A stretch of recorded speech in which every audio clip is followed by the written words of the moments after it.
లావణ్య త్రిపాఠి, వరుణ్ తేజ్లు దాదాపు 6 ఏళ్ల పాటు ప్రేమించుకుని ఇటీవలే ఎంతో ఘనంగా వివాహం చేసుకున్న సంగతి తెలిసిందే కదా.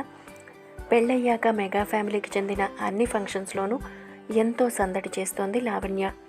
ఇక ఇటీవలే మెగా ప్రిన్స్ వరుణ్ తేజ్ తన 33వ పుట్టినరోజుని ఎంతో గ్రాండ్గా సెలబ్రేట్ చేసుకున్నాడు.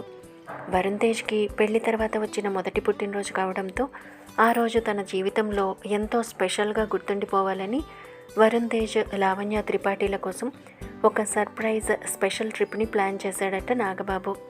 అందుకోసం వరుణ్ తేజ్ లావణ్యలని బర్త్డే రోజు ఎలాంటి పనులు పెట్టుకోవద్దని వారిద్దరికీ ముందుగానే తెలియజేశాడట నాగబాబు.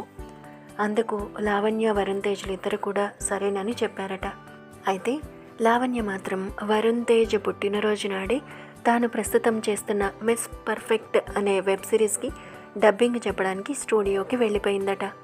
దాంతో నాగబాబు ఆ రోజు ఏ ప్రోగ్రాం పెట్టుకోవద్దని చెప్పినా తన మాట కాదని లావణ్య రికార్డింగ్ స్టూడియోకి వెళ్ళినందుకు లావణ్య మీద బాగా కోప్పడ్డాడట నాగబాబు.